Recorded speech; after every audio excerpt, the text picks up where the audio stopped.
Halo pemirsa, kembali lagi bersama channel saya Budi Irawan, yaitu membahas tentang cara membuat atau editor video yang sederhana tentunya. Kemarin saya pernah bergabung di grup Facebook ya, grup Facebook yang bernama KineMaster Indonesia. Di situ saya pernah memposting video Kamen Rider atau Henshin. Di situ ya banyak yang request, "Bang, tutorialnya mana? Mas Tah, tutorialnya mana?"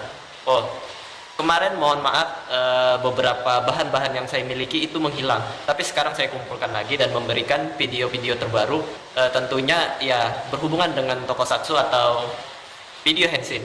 Di situ video Henshin yang saya pakai adalah video Kamen Rider Den-O. Ya, contohnya yang seperti ini. Sekarang. すぎて落ち着いていらない騒いでる間に見事スタンバイ One way for the answer 邪魔な奴は倒して構わない言ってみただけ答えいらない盛り上がりな踊らせました Red Chabody Nah, itu ada juga beberapa video saya yang lain berhubungan dengan Kamen Rider juga. Tapi ya seperti ini Henshinnya. Mari kita lihat. Start up.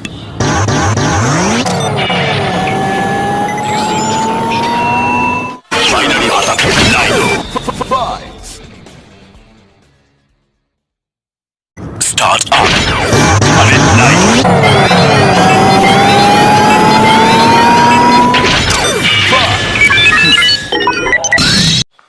Exceed charge. Finally attack Nino.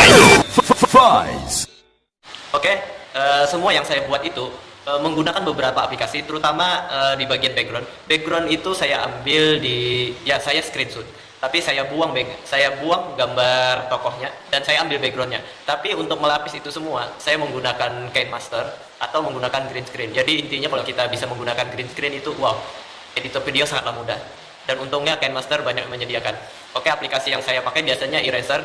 Tentu gambar-gambar yang saya kumpulkan itu PNG ya. PNG itu gambar tembus. Nah, di situ saya membuat sendiri. Itu agak sulit tuh.